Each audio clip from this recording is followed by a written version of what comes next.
Hello everyone, आज मैं आपके लिए ज्योमेट्री का बेसिक्स लेकर आया हूँ। आप किसी भी स्टैंडर्ड में पढ़ रहे हो, no matter, basics of geometry बहुत ही ज़्यादा इंपॉर्टेंट है। इसलिए वीडियो को स्किप न करते हुए ध्यान से देखिएगा, कारण प्रत्येक टर्म एक दूसरे से रिलेटेड है। अगर आपको ये पसंद आए तो अपने फ्रेंड्स के पास शेयर करना न भूलें, जिससे कि वो भी नई नई जानकारी सीख सकें। तो चलिए शुरू करते हैं।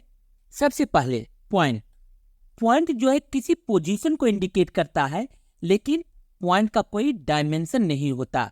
ये point is a mark of position which has no dimension.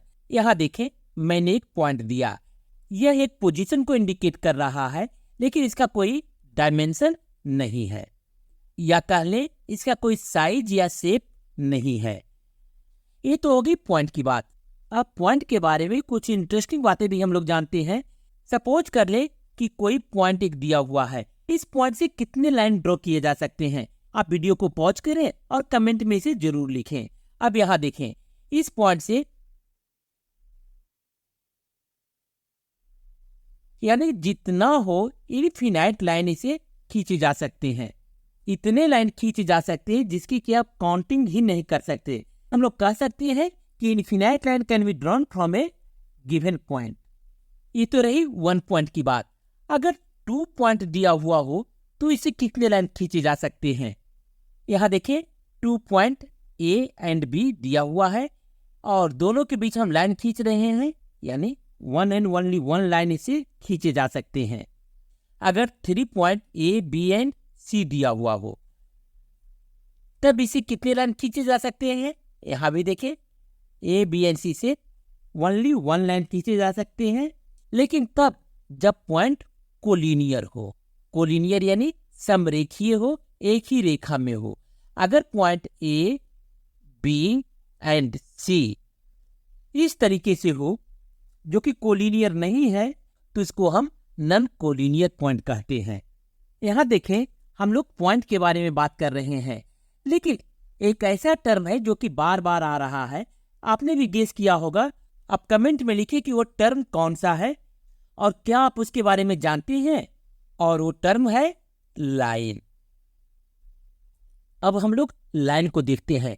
Line यानी एक ऐसा स्ट्रेट पाथ जिसे कि दोनों डायरेक्शन में इनफिनाइट तक बढ़ाया जा सकता है।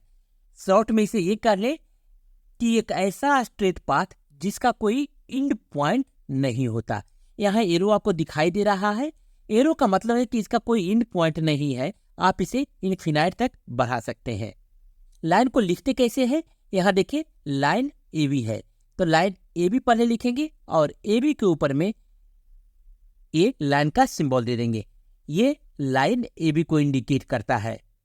अब हम लोग लाइन सेगमेंट को देखते हैं। यहाँ पर थोड़ा सा आपको ध्यान देना है। लाइन सेगमेंट एंड रे में कंफ्यूजन बहुत ही ज्यादा होता है, इसलिए बिना स्किप किए हुए से ध्यान से देखें। लाइन सेगमेंट लाइन का ही एक पोर्शन होता है जिसका 2 फिक्स्ड पॉइंट होता है। यहाँ देखिए, ए बी एक लाइन सेगमेंट है और इसके दोनों एंड पे fixed point A and B है। इसका कंपैरिजन आप लाइन से कर देखें। लाइन जो है इनफिनाइट तक एक्सटेंड हो रहा था, लेकिन लाइन सेगमेंट बिल्कुल फिक्स है। अगर लाइन सेगमेंट ए बी को अगर मुझे लिखना हो तो हम लिख सकते हैं इसको ए बी और ऊपर में हम लाइन सेगमेंट का साइन दे देंगे और इसको पढ़ेंगे लाइन सेगमेंट ए बी। अब हम लोग रे को देखते हैं। जब किसी भी लाइन सेगमेंट को ओनली 1 डायरेक्शन में इनफिनाइट तक बढ़ाया जाता है तो उसे हम रे यानी किरण कहते हैं। यहाँ देखें, ए बी एक रे है जिसके पॉइंट बी को आप इनफिनाइट तक बढ़ा सकते हैं। इसीलिए पॉइंट बी के पास यहाँ पर एरो साइन दिया गया है और इस रे को हम लिखेंगे ए बी और ऊपर में हम रे का साइन दे देंगे। यानी ए बी और ये जो साइन जो रे का दिया हुआ है, यह इस बात को इंडिकेट कर रहा है कि इसको बी की डायरेक्शन में बढ़ना है। लेकिन अगर इसे आप ए बी और डायरेक्शन अगर इसका चेंज कर रहे हैं तो ये इंडिकेट करता है कि इसे ए के डायरेक्शन में बढ़ाया जाना है, यानी आपका डायरेक्शन अब चेंज हो गया है। अभी हम लोग लाइन की बातें कर रहे हैं और जब लाइन की बात चली है तो पैरेलल लाइन के बारे में भी जान लेते हैं। Parallel lines, 2 lines are called parallel if they do not meet in produce indefinitely on either side. दो या दो से ज़्यादा वैसे लाइन को पैरेलल लाइन कहेंगे जिसको कि अगर दोनों साइड में इन्फिनाइट तक बढ़ाया जाए फिर भी वो कहीं नहीं मिलते हो। यानी दो पैरेलल लाइन के बीच में परपेंडिकुलर डिस्टेंस हमेशा सेम रहता है। यहाँ देखें A B and C D दो पैरेलल लाइन है और दोनों के बीच परपेंडिकुलर डिस्टेंस इक्वल है। अगर दो स्ट्रेट लाइन के बीच में इक्वल एंगल अगर बन रहा हो तो ये दोनों स्ट्रेट लाइन पैरेलल होंगे और इसको हम लिख सकते हैं A B parallel to C D. ये देखिए पैरेलल का साइन है ये। अब हम लोग एंगल के बारे में जानते हैं। अगर टू लाइन सेगमेंट या टू रेज के बीच में कोई कॉमन पॉइंट हो तो उस कॉमन पॉइंट पे एंगल बनता है। इसे आप देखिए आसानी से पहचान सकते हैं। यहाँ देखिए रे ए बी और रे ए सी है। रे ए बी और ए सी के बीच में एक कॉमन पॉइंट बी है जहाँ पर कि एंगल बन रहा है। इसे हम एंगल ए बी सी या एंगल सी ए बी पढ़ेंगे। यहाँ देखिए ए बी, रे ए बी जो है ये इस एंगल का आर्म कहलाएगा। बी सी जो है इस एंगल का आर्म होगा और पॉइंट बी जो है ये इस एंगल का वर्टेक्स होगा, कारण ये पॉइंट बी दोनों आर्म में कॉमन है। अब हम लोग टाइप्स ऑफ एंगल के बारे में जानते हैं। सबसे पहले टाइप्स ऑफ एंगल में हम मेजरमेंट के बेसिस पे देखते हैं कि मेजरमेंट के बेसिस पे कौन कौन से एंगल होते हैं। फर्स्ट एक्यूट एंगल, वैसा एंगल जिसका कि मेजरमेंट 90 डिग्री से कम हो उसे हम एक्यूट एंगल कहते हैं। An angle measuring less than 90 degree is called acute angle. यहाँ देखें angle D B C, angle D B C equal to 90 degree और angle A B C it is less than 90 degree. देखिए 90 degree यहाँ से पूरा ये 90 degree है और ये इसके 90 डिग्री के अंदर है, इज लेस देन 90 डिग्री, इसलिए हम इसे एक्यूट एंगल कहेंगे, acute angle A B C. अब हम लोग राइट एंगल को देखते हैं। वैसा एंगल जिसका कि मेजरमेंट 90 डिग्री हो उसे हम राइट एंगल कहते हैं। An angle whose measure is 90 degree is called right angle. इसमें आपको ये याद रखना है कि the arm of the right angle is always perpendicular, और ये देखिए परपेंडिकुलर का साइन है, यानी ये यहाँ पर 90 डिग्री का एंगल बना रहा है। यहाँ इस फिगर में देखें angle A B C equal to 90 degree, so angle A B C is the right angle. अब हम लोग ऑब्ट्यूज एंगल को देखते हैं। An angle greater than 90 degree but less than 180 degree is called obtuse angle. वैसा angle जो कि 90 degree से बड़ा हो लेकिन 180 डिग्री से छोटा हो उसे हम ऑब्ट्यूज एंगल कहते हैं।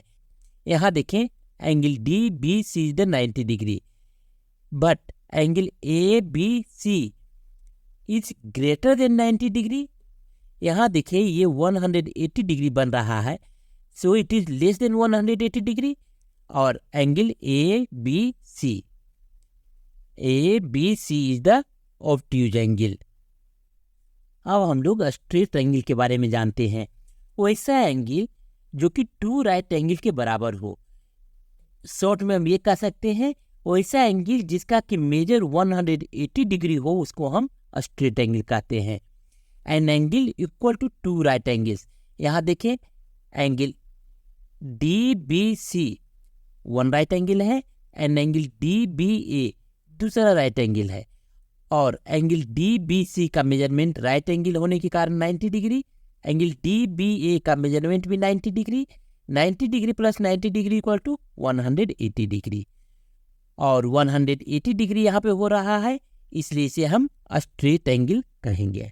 Hair angle A B C equal to 180 degree and it is straight angle. अब हम लोग रिफ्लेक्स एंगल के बारे में जानते हैं। रिफ्लेक्स एंगल वैसे एंगल को कहते हैं जिसका कि मेजरमेंट 180 डिग्री से बड़ा हो और 360 डिग्री से छोटा हो, यानी an angle whose measure is more than 180 degree and less than 360 degree is called a reflex angle. यहाँ देखें, फर्स्ट आर्म हम ले रहे हैं BC, और ये मेरा कितना डिग्री का हो गया, देखिए हम यहाँ पे डी दे देते हैं, पॉइंट डी दिए, एंगल DBC 90 डिग्री हुआ। अगर हम BC के स्ट्रेट में इसको एक्सटेंड कर देते हैं तब ये मेरा पॉइंट E हम दे देते हैं, एंगल EBC 180 डिग्री हो गया, यानी 2 right angle. And this is also 2 right angle, ये भी देखिए 2 राइट एंगल है, यानी 180 degree plus 180 degree equal to 360 degree. इस होल एंगल को हम 360 डिग्री एंगल कहेंगे। लेकिन रिफ्लेक्स एंगल है कि जो कि 360 डिग्री से छोटा और 180 से बड़ा हो, तब यहाँ हम एक लाइन दे लेते हैं F। It means angle FBC, this is the reflex angle. Angle FBC the reflex angle है। कारण ये देखो 180 डिग्री एंगल यहाँ है जो कि इससे बड़ा है और 360 डिग्री से छोटा है। अब कंप्लीट एंगल के बारे में जानते हैं। वैसा एंगल जिसका कि मेजर 360 डिग्री हो उसे कंप्लीट एंगल कहते हैं। The measure of complete angle is 360 degree. यहाँ देखिए कोई पॉइंट A है, A से रे AB है, इस पॉइंट के चारों ओर जो सर्कुलर जो मेरा एंगल जो बनेगा ये मेरा 360 डिग्री होगा और इसे कंप्लीट एंगल कहा जाएगा। अब एंगल से रिलेटेड कुछ टर्म्स को जानते हैं। Complementary angle, 2 angles are said to be complementary if the sum of their degree measure is 90 degree. 2 ऐसे एंगल को कंप्लीमेंट्री एंगल कहेंगे जिसको कि प्लस कर 90 डिग्री आता हो।